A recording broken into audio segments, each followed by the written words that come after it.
Welcome back, guys, to another episode of the 4C Podcast. I'm your host, Chan, together with co-host Jessica Cedric, and Shane.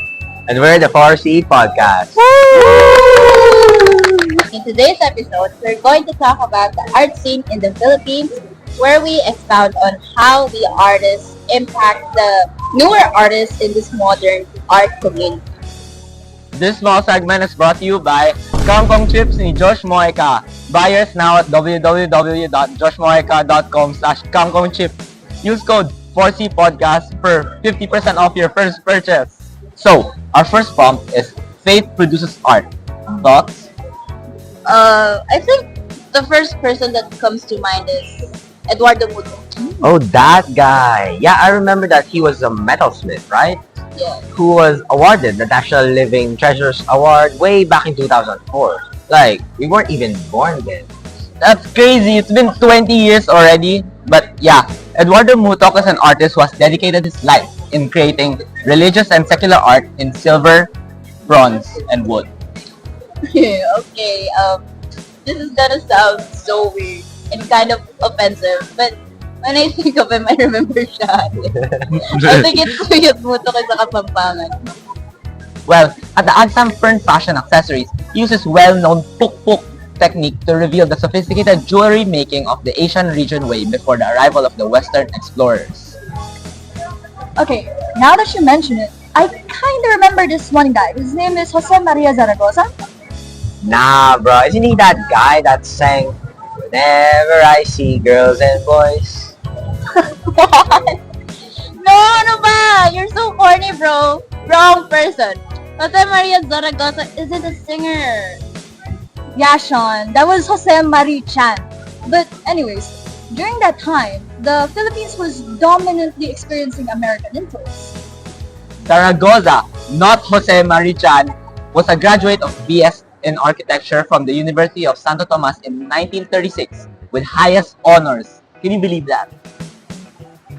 How did he have that? Well, get this. He became the 82nd registered architect in the country. That's so cool, Brody. I know he was also interested in religious architecture. That's so crazy. Yeah, he was. Zaragoza went all the way to Rome to study in the late 1950s, where he obtained a diploma in liturgical art and architecture. His works consist a lot of ecclesiastical architecture of about 45 churches all over the country. I mean, go check it out. Oh yeah! I think I read somewhere that he set new standards for the design of mid-century Catholic churches in the Philippines. Like, you can basically say he's him, bro.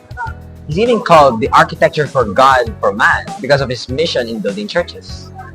His works consist of a lot of ecclesiastical architecture of about 44 churches all over the country. So you better check it out.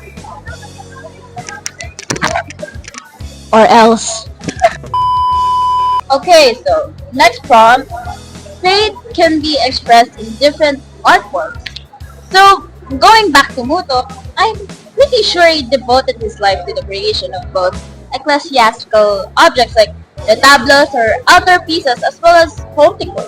Yeah, he was also well known for his practice in a traditional metal craft called puk-puk, a meticulous embossing method that flourished during the Spanish colonial times.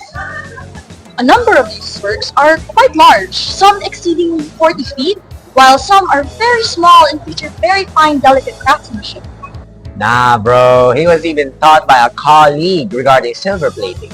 Wait, for real? That's so crazy! This technique is so cool. It's often used to emulate gold and silver leaf in the decoration of saints and religious screens found in colonial churches. Yes, sir! Like, he took inspiration from traditional religious designs and kind of infused them with his ideas, which are seen in the complexities of his tablos, mirrors, and altars found in churches and whatnot. Filipinos discovered that Zaragoza was a distinguished and devoted Catholic architect who not only designed churches, but also other landmarks such as the Lopez-owned Meralco building along Ortigas Avenue.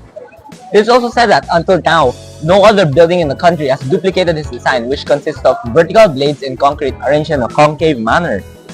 Oh, and a quick teaser brain thing here. In July 16, 1990, an earthquake with a 7.7 magnitude proved the building's structure to be undamaged. Like, nah bro, he was the GOAT. Okay, guys. So, third prompt, we have fate can be seen. So, let's talk about Eduardo Mutok once more. I recall that he was first commissioned by Monsignor Fidelis Limcauco to create a tabernacle, right? His works are beyond decorative as it gives persona and character to their location. His religious artworks also focus on devotion to the commune with the divine in the regular church. They believe that handmade pieces are more important than machines when it comprises human representation.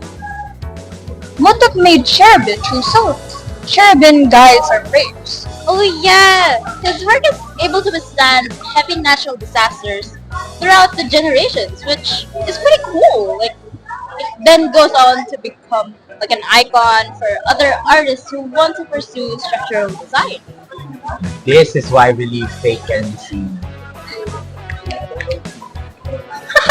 And with that, what do you want to tell our viewers, guys? Please take your time to support these artists. You may not know that the building you're standing on is strong because of the influences of these artists. Society may cast them out, but they forget. Art may not also be on the canvas, but can also be on concrete. This has been the 4 C's, guys, and remember, always stay Cool. charming, crazy, And charismatic. and remember, buy Kong Kong chips! Shine